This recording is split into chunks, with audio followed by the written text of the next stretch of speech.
Me toca ver el tema de desarrollo urbano y los retos que se presentan a este nivel. Este es un tema que es fundamentalmente social. Sin embargo, alrededor de ello, y como vamos a ver en los 7 retos que tiene el Ministerio, subyace lo que en la presentación del Ministro de Economía se ha visto es el gran motor de crecimiento de nuestro país, que es la productividad y que tiene la base de la competitividad.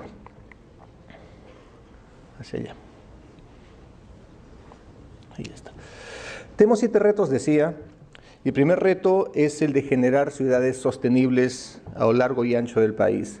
El crecimiento de los últimos años ha concentrado, por razones de incentivos económicos fáciles de entender, las zonas en las cuales se encuentran los yacimientos mineros y, por supuesto, Lima. ¿Y por qué Lima? Porque Lima, sin ninguna duda, al concentrar más de la mitad de la población urbana del país, pues es la ciudad más competitiva, con mejor infraestructura, con mayor potencial de desarrollo y mayor capacidad en lo que es los recursos humanos. Sin embargo, en el Perú existen, por supuesto, otras ciudades importantes que deben ser desarrolladas e impulsadas de manera ordenada. El segundo reto es el de enfrentar la situación de dispersión de nuestra población. En más de 1.200.000 kilómetros cuadrados que tiene nuestro territorio, hay casi 100.000 centros poblados. De estos casi 100.000 centros poblados, alrededor de 150 tienen más de 10.000 habitantes. Y pongo este límite de 10.000 habitantes porque es el tamaño a partir del cual una ciudad tiene una dinámica propia que le permite vivir de manera más o menos independiente. Ciudades o poblaciones más pequeñas pues van a requerir de ciudades más grandes o de recursos naturales cercanos para poder lograr una dinámica propia. Esto, sin embargo, se ve agravado cuando vemos que más de 80.000 poblaciones son centros poblados con 150 o menos habitantes. La posibilidad de que estos centros poblados tengan viabilidad y tengan autosostenibilidad, pues es prácticamente negada, salvo algunos pocos casos. Y esto, por otro lado, y merced a las dificultades que hay de comunicación en nuestro país, determina de que el potencial y la capacidad que tengan estos poblados para desarrollarse por sí mismos sean prácticamente nulos. No es de extrañar que la mayor parte de la pobreza que tenemos en nuestro país se concentre precisamente en estos lugares, y uno de los retos que tiene el sector es pues revertir esta situación. El tercer reto que tenemos es poder lograr la generación de tierra urbana. El crecimiento económico lleva de la mano el crecimiento de las ciudades, y ahí debe crearse un círculo virtuoso de ciudades que se conviertan en elementos transformadores de los factores productivos de manera competitiva. Sin embargo, esto no se desarrolla de manera espontánea. Esto necesita un planeamiento. Y uno de los problemas que tenemos en nuestro país es que de las alrededor de 150 ciudades, menos de un tercio tienen un plan de desarrollo. Y me refiero a las que tienen un plan de desarrollo aprobado, sin entrar en el detalle de si estos planes de desarrollo están actualizados o son los adecuados para el ordenamiento de estas ciudades. ¿Esto qué significa? Que el crecimiento urbano es desordenado, y al ser desordenado, lejos de crear competitividad en estas ciudades, lo que hace es, en muchos casos, destruir la competitividad por falta de planeamiento. Lo que se necesita anualmente de suelo urbano para todos los propósitos, vivienda, industria, centros comerciales, espacios públicos y demás, es alrededor de 6.500 hectáreas por año. Un tema que está ahí señalado y no quiero dejar pasarlo, es que el crecimiento de la demanda no está yendo a la par del crecimiento de la oferta de suelo urbano, y eso ha determinado que el crecimiento del precio en los últimos años haya sido en algunos casos de 2 dígitos por año, lo cual implica de que hay allí una desproporción en los precios relativos, y lo que significa es que se reduzca el nivel de crecimiento en las áreas más dinámicas de la economía urbana en estos segmentos, y también implica de que los precios de todas las tierras, incluso las que están destinadas para vivienda social, se encarezcan y hagan cada vez más difícil que las familias puedan adquirir una vivienda. Y esto se refleja en el déficit de vivienda que tiene nuestro país. Son alrededor de 7 millones de hogares en el Perú. Sin embargo, el déficit es de 1.800.000 viviendas. Allí un desglose es necesario. Casi 400.000 son viviendas que no existen y que deberían existir. Sin embargo, cerca de 1.400.000 son viviendas que existen o que podremos llamar la vivienda porque allí vive una familia, pero que no cumple con estándares mínimos que puedan calificarla como vivienda, en cuanto a servicios, en cuanto a capacidad de cobertura térmica, en cuanto a funcionalidad, en cuanto a seguridad. ¿Y cómo es que se produce este gran desbalance en la producción de vivienda en el sentido de tener un déficit cualitativo tan alto? Que fíjense, la mayor parte en términos relativos, no en términos absolutos, está en el ámbito rural, donde del déficit total del ámbito rural prácticamente el íntegro es de déficit cualitativo, que son viviendas que no cumplen estándares mínimos. Esto es porque estas viviendas no son producidas de manera industrial, no son producidas de manera técnica, son producidas de manera artesanal por las propias familias. Esto no es privativo del ámbito rural, también se da en el ámbito urbano. De hecho, allí vemos que son 800.000 viviendas de déficit cualitativo en el ámbito urbano que no cumplen con estándares mínimos. Esto porque, al igual que en el ámbito rural, también se realizan de manera artesanal. De hecho, de las casi 180.000 viviendas que se producen por año en nuestro país, el 70% se producen de manera artesanal y solo el 30% a través de sistemas constructivos modernos y son canalizadas y financiadas a través de nuestros sistemas hipotecarios y a través del ahorro directo de las familias.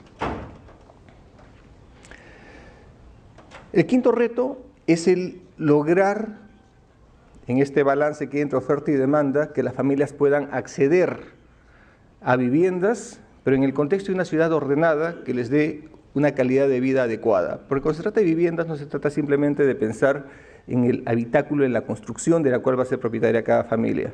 Cada vez es más evidente que el valor de esta vivienda, el valor de este patrimonio y lo más importante, el bienestar que brinda esta vivienda depende también mucho, y en muchos casos fundamentalmente, sobre el caso de vivienda social, del entorno urbano. La vivienda social por naturaleza va a tener menor precio, por tanto va a tener menos área. Por tanto, se va a requerir que el entorno urbano, los espacios públicos, jueguen allí un papel mucho más importante. Y a ello hay que agregarle una anormalidad, si se quiere, que es que en el Perú la tasa de crecimiento de hogares, y esto es por la distribución poblacional, es una tasa bastante más alta que la tasa de crecimiento poblacional, lo cual determina que cada año se formen 140.000 nuevos hogares, que por supuesto son potencialmente una demanda adicional para la vivienda.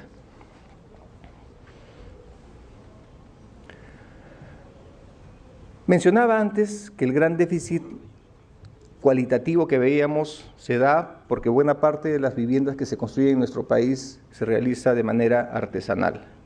De hecho, acabamos de ver que cada año son 140.000 nuevos hogares que se suman a la demanda potencial y se producen alrededor de 180.000, 176.000 viviendas, que está entrecomillado porque ya he mencionado que el 70% de estas son viviendas artesanales, que tienen por tanto limitaciones de orden constructivo, de orden funcional, y tienen además limitaciones en cuanto a las características de seguridad, siendo que en muchos casos estas viviendas se ubican en lugares inseguros, lugares sujetos de riesgo, lo cual, por supuesto, debemos no solo evitar, sino más bien, donde ha ocurrido esto, proceder a reasentar, puesto que están afectando contra la seguridad de sus familias. Este crecimiento informal determina que se use más tierra de la que se necesita. Hace un momento comentaba que se requieren alrededor de 6.500 hectáreas por año para poder cubrir la demanda y el crecimiento de la demanda cada año, sin embargo se consumen más de 8.000. La diferencia tiene que ver con ineficiencia. Y esta ineficiencia es un costo que no asumen las familias, sino que asume toda la ciudad.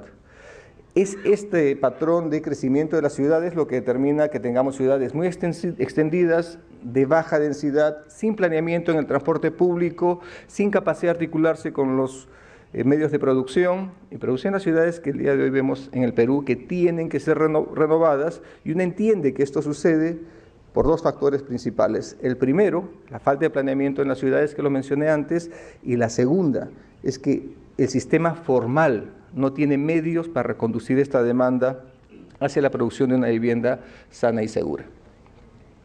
Y el último reto que tenemos en el sector es el de reducir el déficit en agua y saneamiento. Si vemos el déficit de manera global, veremos que es una situación en verdad mala. 1/3 de las familias peruanas no tienen sistema de saneamiento, alcantarillado. y un cuarto de las familias peruanas pues no tienen servicio de agua potable. Claro, uno se preguntará cómo es posible que no tengan agua potable. Pues no tienen agua potable, lo que tienen es agua, sin duda, pero agua de condiciones no adecuadas, sobre todo en el ámbito rural, donde se suministra el agua a partir de manantiales, de ojos de agua, que si bien es cierto, es agua que uno puede a simple vista parecer que es agua potable, pero en realidad en muchos casos no lo es, en la mayor parte de casos no lo es. Sin embargo, cuando se hace un desglose de este déficit, vemos que el gran drama se da en el ámbito rural, donde el 61% de las familias no tienen agua potable. Esto es, 3 de cada 5 familias no tienen agua potable. Y el 80% prácticamente, es decir, 4 de cada 5 familias no tienen un sistema de saneamiento. Y en este ámbito rural tenemos más de un sexto de la población. Esto sin duda llama a ser una prioridad en el ámbito rural y este reto, por supuesto, se enfrenta de manera consecuente, poniendo énfasis en estos aspectos. Un tema adicional y que lamentablemente es relativamente reciente es el tema del tratamiento de las aguas residuales. En el Perú, el déficit de tratamiento de aguas residuales es del 70%, vale decir, de aquellos que tienen sistemas de saneamiento, solamente el 30% terminan en aguas tratadas que son luego devueltas a la naturaleza de manera sana y segura. El resto, el 70%, son aguas que siguen contaminando las fuentes naturales que tenemos en las cercanías de las ciudades. Reducir este déficit, aproximadamente la estimación que se tiene, significa una inversión de 6.300 millones de dólares, pero como sabemos, esta es una cifra que es dinámica, esto es el día de hoy. Pero las familias siguen demandando, las familias siguen creciendo, la población sigue creciendo y por tanto este déficit, en la medida de que no se ataque de manera inmediata, pues seguirá creciendo. ¿Cómo es que se ha organizado el Ministerio para enfrentar estos retos? En el tema rural, haciendo un énfasis a través de un programa integrado de tema de saneamiento y mejoramiento de vivienda denominado Programa de Apoyo al Hábitat Rural, que se desarrolla a través de la presencia del Estado en las comunidades, es decir, en estas comunidades que típicamente se encuentran a entre 1 y 6 horas de la vía más cercana. ¿Cómo es que se llega? Se llega a través de caminos rurales, se llega a través de lomo de bestia o se llega caminando. Esa es la forma en que se llega a estos lugares donde las poblaciones son muy dispersas y donde está la mayor parte de la pobreza del país. Estos centros van a tener una atención en toda su área de influencia y lo que se va a hacer es mejoramiento de vivienda y, por supuesto, el lograr que haya una cobertura total en agua y saneamiento de manera sostenible. En el ámbito urbano, el problema que tenemos es múltiple. Siendo el nuestro un ministerio de vivienda, deberíamos centrarnos en vivienda. Sin embargo, ya hemos comentado, sobre todo en el ámbito social, la vivienda lo que pretende es proveer un consumo y una inversión a las familias que sea eficiente. Para que esto sea así, en el caso de vivienda social, se requiere intervenir la ciudad, no solo la vivienda. En ese sentido, hemos desarrollado 5 programas que están orientados a enfrentar los retos que ya hemos presentado antes. El primero es el programa Nuestras Ciudades, que se centra en básicamente 4 objetivos. Integrar las ciudades, ya hemos visto que el 70% del desarrollo de vivienda, y fíjense que esto no es ajeno al desarrollo de, por ejemplo, áreas industriales, sigue un patrón muy parecido. Hay muchas áreas industriales que el día de hoy están sobre tierras que no son adecuadas, sin planeamiento, pero que ya están funcionando. Sucede lo propio en áreas comerciales. Claro, no es un mall el que se ubica en estos lugares, pero todavía buena parte del comercio minorista se ubica de manera informal y todo eso tiene que formalizarse e integrarse de modo tal que aporten a la competitividad de la ciudad. Lo segundo es crear un sistema de ciudades. Estamos trabajando un proyecto de ley que permitirá que el Ministerio se establezca como el órgano rector en el sistema de ciudades, porque las ciudades el día de hoy se generan espontáneamente, sin planeamiento, y eso no puede permitirse que sea así, porque cuando hace una ciudad de un lugar inadecuado y sin un planeamiento, lo que hace es simplemente condenar a que las inversiones en esa locación pues no logren su potencial. Y esto tiene que ver ya en la práctica con algo que estamos trabajando, que es el desarrollo de nuevas ciudades, de cero, from scratch, de nada, hacer nuevas ciudades. Y por supuesto, esto de la mano con lo que importa al final, de cara al desarrollo es que además de dar buenas condiciones de vida a esos ciudadanos, pues se conviertan las ciudades como debe ser en transformadores de competitividad. ¿Cuáles son los lugares de intervención concretos que estamos trabajando? En primer lugar, concentrarnos en ciudades que ya tienen un nivel de desarrollo, pero que este nivel de desarrollo debe ordenarse a efectos de potenciar su crecimiento. Estas son las ciudades más modernas del país, que son Arequipa, Trujillo, Piura y Chiclayo. También concentrarnos en ciudades de frontera. Acá hay un tema social y también un tema de soberanía, y allí estamos haciendo desarrollos en Tacna, ya lo estamos trabajando, en Tumbes estamos en planeamiento, y Belén, que si bien es cierto no es frontera propiamente dicha, en términos económicos termina siéndolo. En ese sentido estamos interviniendo la zona de Belén de Iquitos, que es la zona de mayores problemas sociales y de infraestructura en esa ciudad. En cuanto a nuevas ciudades, estamos transformando completamente la ciudad de Pisco, que fue prácticamente destruida en un sismo hace 5 años. Estamos en la parte ya del plan maestro para una nueva ciudad en Olmos, que se va a producir a partir de la explotación de más de 36.000 hectáreas de nueva agricultura en la zona, y lo propio en Majes, donde lo estamos todavía en diseño conceptual, que se hará un fenómeno parecido. Y hay ciudades que están teniendo tasas de crecimiento muy altas, y allí también va nuestro esfuerzo, y estas ciudades son Chimbote, Cusco, Ica, Huancayo, Tacna y Sullana. Y por último, hay ciudades que, si bien es cierto, no están mostrando una dinámica de crecimiento adecuada, pues por su locación, por su articulación, debe impulsarse su desarrollo. Y estas ciudades son Iquitos, Cajamarca, Huánuco y Juliaca, donde estamos interviniendo. Por ejemplo, el caso de Pisco. No aspiro a que puedan leer los numeritos allí. Solo déjenme mencionar lo siguiente. Comentaba que esta ciudad de Pisco es una intervención a nivel de la ciudad, donde lo que se va a hacer, y esto es más fácil para quienes conocen la ciudad, pasa por integrar varias poblaciones cercanas, que son Paracas, San Clemente, propio Pisco, Tupac Amaru e Independencia y San Andrés. Todo esto, que el día de hoy son centros urbanos completamente desarticulados, se van a articular en un solo plan de desarrollo. Y esto debe beneficiarse de planes que han sido mencionados aquí de pasada, por ejemplo, en el caso de transportes y comunicaciones. Pisco se ubica alrededor de 200 kilómetros al sur. El 90% del camino hacia allá ya es una autopista que llega a una ciudad cercana que es Chincha.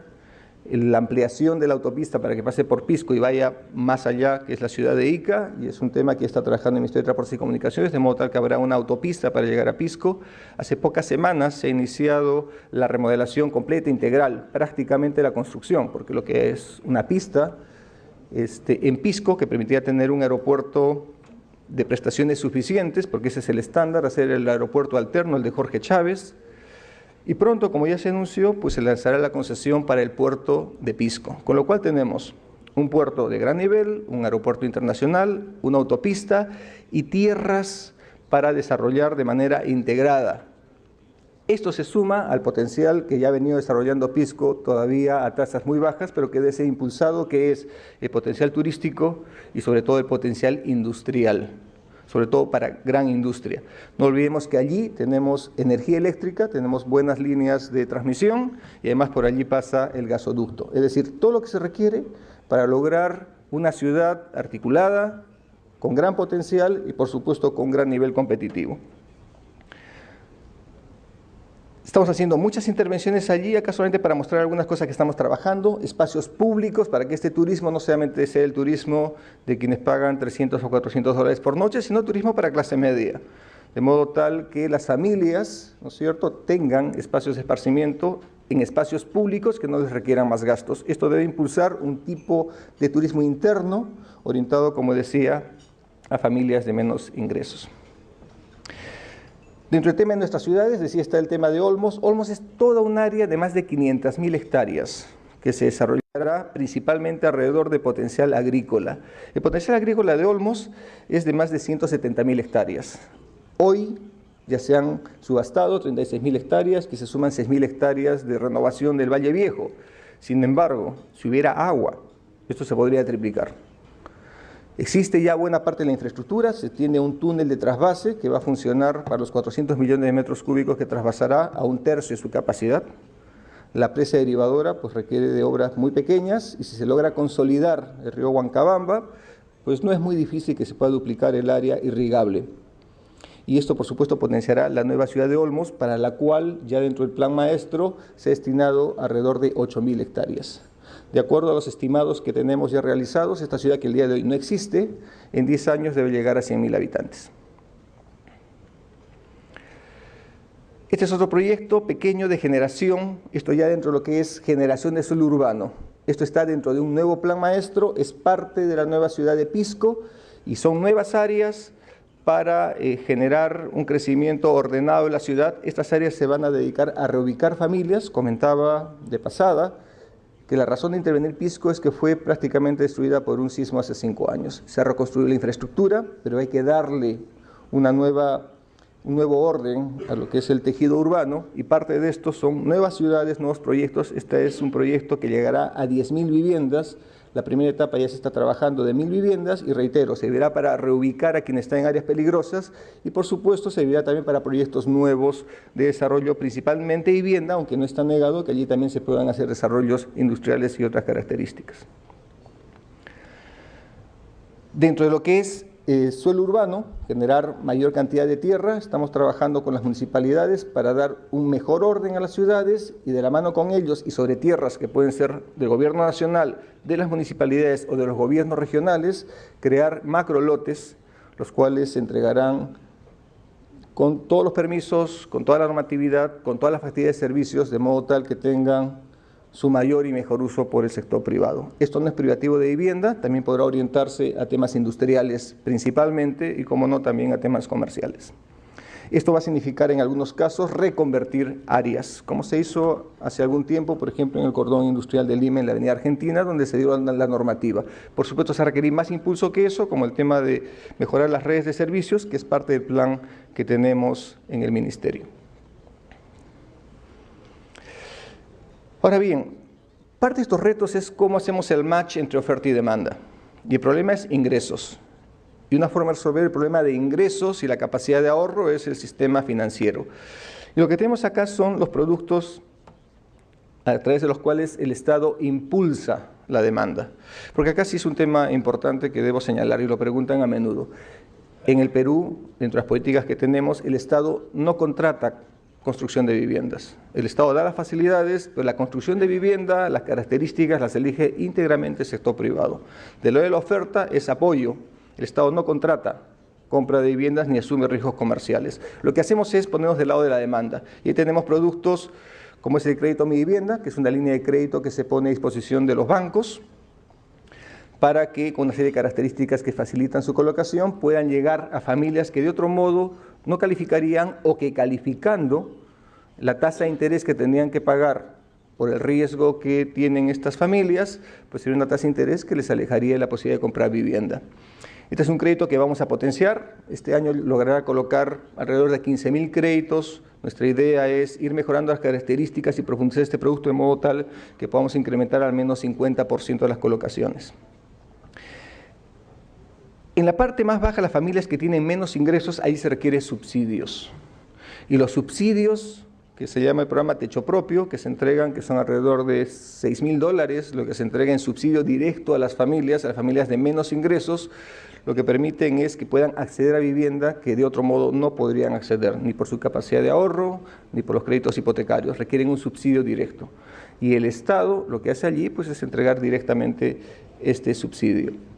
Las metas que tenemos allí son de siempre, por lo menos, colocar al menos 10.000 subsidios. Para el próximo año vamos a empezar a cambiar la mezcla de subsidios para vivienda y los subsidios, para construcción de vivienda nueva y los subsidios para mejoramiento de vivienda, porque como hemos visto, la mayor parte de nuestro déficit son viviendas que deben ser mejoradas.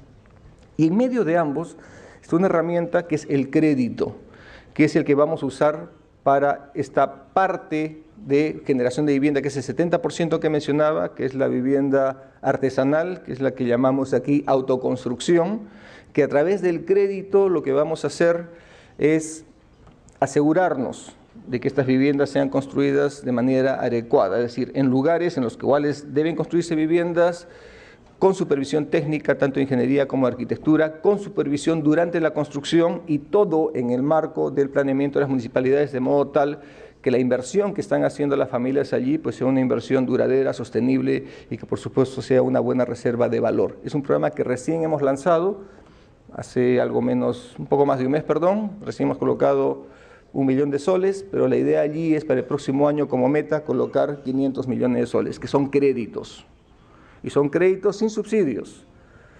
La razón de la ventaja es que el Estado va a generar un mecanismo de originación parecido al de Mi Vivienda, en el cual retiene parte del riesgo y que con incentivos se mitiga de modo tal que no sea una erogación para el Estado, sino simplemente una facilitación a través de las líneas de crédito. Y en cuanto a agua, que con esto ya vamos terminando, acá tenemos Sedapal, que es, digamos, de las empresas que están mejor en el país. Y esto para patentizar la necesidad de hacer urgentes inversiones en este sector. La población actualmente es de 9 millones de soles, la cobertura es solo 93%, es decir, hay un 7%, más de medio millón de personas que en Lima, ciudad capital, aún no tienen servicio de agua. Y en cuanto a cobertura de alcantarillado o de saneamiento, la cobertura es 91%, aún inferior. El tratamiento de aguas residuales que tenemos es solo 17%. Todo el resto se está virtiendo el día de hoy al mar sin tratamiento. Sin embargo, allí ya se está trabajando, luego voy a mencionar lo que estamos avanzando al respecto. La cantidad de agua que no se factura es 35%, ese es el promedio. En verdad, este año estamos en alrededor de 31%. En el último año hemos reducido de manera estructural 2% las pérdidas de agua y el resto va cambiando de mes a mes dependiendo de las intervenciones que se hacen. Pero este es el promedio de los últimos años. Y la cantidad de micromedición, es decir, de agua que se factura a través de medición del consumo específico, todavía recién es el 77%. Y acá unos números, y está en el gráfico, de las reservas que tenemos de agua para Lima. La reserva que tenemos de agua para Lima son 250 millones, que compara con los 680 millones que se producen. Es decir, hay una reserva que es solamente un tercio. Si comparamos eso con ciudades cercanas como Bogotá, Santiago, y ya no hablemos de Sao Paulo, donde en todos los casos las reservas de agua son por lo menos el consumo de todo un año. Y esto debemos sumar, y eso está en el cuadro que está abajo a la derecha, que el nivel de precipitación que tenemos en Sao Paulo, Santiago y Bogotá son 1.500 milímetros año, 384 milímetros año, 800 milímetros año, y en Lima es 9 milímetros año, es decir, es un desierto. Un desierto con un tercio de las reservas de agua, pues es algo que no es sostenible. Y hacia eso están algunos de los proyectos que ahora voy a compartir con ustedes. La gran dificultad que tiene Lima, además de la poca precipitación, es decir, además de ser un desierto, es que las fuentes principales de agua están del otro lado de los Andes, lo cual significa que tienen que trasvasarse, lo cual significa que tienen que hacerse grandes obras de infraestructura. Buena parte de esas ya se han hecho. De hecho, el día de hoy, alrededor de 3/4 partes del agua que consumimos es agua que no son de cuencas de la costa, son de aguas de cuencas del Atlántico, que se transfieren a Lima a través de infraestructura. Bueno, aquí hay un esquema, creo que vamos directamente sobre los proyectos que estamos desarrollando. Hace poco se ha inaugurado Huascacocha, que es el que está en la esquina superior izquierda, que eso es alrededor de 2 metros cúbicos por segundo. Lima consume alrededor, en metros cúbicos por segundo, 21, 22 metros cúbicos por segundo. 2 metros cúbicos por segundo es el 10%. No es muchísimo, pero es algo que ya está funcionando y que aporta. A la derecha es la planta de tratamiento de agua de Huachipa, que son 5 metros cúbicos por segundo, que se ha inaugurado pues hace un año, pero recién empezará a despachar por problemas de planeamiento que lamentablemente hemos heredado, porque estamos corrigiendo hacia finales de este año. Son 5 metros cúbicos por segundo, es como el 25% de capacidad de Lima. Y tenemos abajo 2 proyectos de tratamiento de aguas residuales, el proyecto de Taboada y el proyecto de La Chira. El proyecto de Taboada, su primera etapa empieza a funcionar a finales de este año y va a tratar alrededor del 30% del agua residual de Lima, con lo cual el 17% que vimos va a ir a casi la mitad. Próximo año terminará la segunda etapa y este año también se inicia La Chira. Cuando estos 2 proyectos estén completos, estaremos tratando alrededor del 95% de las aguas residuales de Lima. El 5% restante es un proyecto aparte que estamos trabajando, de modo tal que podamos asegurar al final de este gobierno, y de hecho esa es la meta, que el íntegro de las aguas residuales de Lima estén debidamente tratadas y que cada gota de agua que se vierta al río Rímac y que se vierta al mar sea de mejores condiciones que el cuerpo receptor, es decir, de mejores condiciones que el agua que ya hay en el Rímac y del agua que hay en el mar, que es el mínimo estándar que deberíamos imponernos. Y para mejorar Lo que es el servicio en Lima, la próxima semana vamos a convocar a un concurso para dotar de agua a distritos del sur de Lima, que son distritos balnearios, Punta Hermosa, Punta Negra, San Bartolo y Santa María del Mar, en un proyecto que acá me han puesto capacidad por definir, tecnología por definir y inversión aproximada por definir, pero ahora les voy a definir. La inversión aproximada son $100 millones, la tecnología va a ser desalinización y la capacidad, esa sí tiene que ser flexible. Es un proyecto relativamente pequeño, porque está enfocado a servir a estos balnearios. Balnearios que luego vamos a ver, luego se interconectarán al sistema general de Lima y esto quedará como una reserva de capacidad. Entonces tenemos que diseñar el contrato de modo tal que en los años inmediatos sirva de provisión principal, pero que luego sirva para cubrir los picos que se dan en el consumo en los balnearios, que por supuesto en épocas de verano tienen un mayor consumo. Será una concesión. Ya se está estudiando la transferencia de más agua, de 5 metros cúbicos más para Lima, que esto es 25% del consumo de Lima.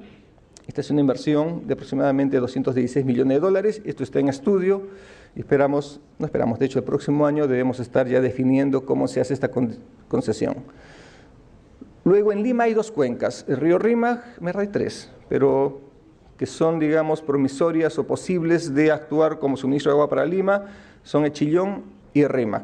Casi todo viene de Rímac, en el Chillón muy poco, son alrededor de 2 metros cúbicos por segundo, de una planta que funciona la mayor parte del año con bombeo. Bueno, en esa cuenca vamos a hacer estudios, existen estudios en el lado privado, pero vamos a hacer de propio Estado que permitan mejorar la capacidad de esa cuenca, que tiene un potencial de ir hasta 2 metros cúbicos, 1.9 metros cúbicos por segundo, que en la versión, digamos, de mayor desarrollo llegaría a ser $120 millones de inversión. Comentaba que vamos a traer agua para Lima, pero esa agua tiene que ser tratada. Tenemos la planta de Huachipa, que tiene una capacidad actual de 5 metros cúbicos por segundo, sin embargo la mayor parte de su infraestructura está desarrollada para 10 metros cúbicos por segundo, pues tendrá que hacerse la ampliación de 5 más, y esa es una inversión que estimamos en $50 millones. Y ya lo había adelantado, se trata de que esta capacidad pueda servir para suministrar agua a través de redes, y ya no a través de una planta de desalinización, al sur de Lima. Son 2 etapas, una que llevaría hasta Santa Anita, que son 6 kilómetros, y una segunda etapa, que es hasta Pachacamac. Allí hay un error, indica 70 millones de soles, son $70 millones la primera etapa y $124 millones la segunda etapa, que como observan allí llevaría a Pachacamac. El proyecto, en su total desarrollo, debería llegar hasta Pucusana. En todo lo que he mencionado, son los temas fundamentalmente urbanos, pero había también mencionado que uno de los retos principales que tenemos es el área rural. Y solamente para no dejar esto como un cabo suelto, lo que estamos haciendo en el hábitat rural, estamos ubicando, a final de este año debemos llegar a 200 centros de producción y servicios que llamamos tambos, que debe llegar a una población de aproximadamente 200.000 hogares en las zonas más pobres del país. Para el final de nuestro gobierno debemos llegar a 500 de esas locaciones que deben atender a los 2,5 millones de población rural, que es de las más pobres del país. Entonces, ¿qué es lo que queremos lograr? Lo que queremos lograr es promover o lograr 760.000 nuevas conexiones, que son 760.000 hogares que no tienen agua y que van a tener agua potable, 991.000 conexiones de saneamiento en ámbito urbano y rural ambos, generar o promover 500.000 viviendas en estos 5 años de gobierno, y en el ámbito rural tener los 500 tambos que habíamos comentado, que llegarán a 2,5 millones de personas. Que esto en resumen de inversiones en viviendas, solo viviendas, esto no toca la parte de parques industriales, de centros comerciales y de espacios de diversos usos, son alrededor de $7.800 millones de inversión. En generación de viviendas, de tierra urbana, son $500 millones, que esos deberían promover inversión directamente de $6.000 millones. En saneamiento la inversión será de $2.500 millones, solo en plantas de tratamiento de agua servidas $225 millones, que son proyectos ya identificados. Y en cualquier caso, y en todos los casos, toda esta inversión va a ser o íntegramente pública o íntegramente privada o asociaciones público-privadas. Y los resultados esperados es que tengamos viviendas funcionales, seguras y saludables, que nuestros servicios de saneamiento y de agua sean apropiados, y esto significa que sean sostenibles, y que los las ciudades se vuelvan en factores de producción que aporten competitividad y desarrollo. Esto debe promover un mayor nivel de crecimiento económico, mayor progreso social, menos pobreza y menos exclusión. Muchísimas gracias.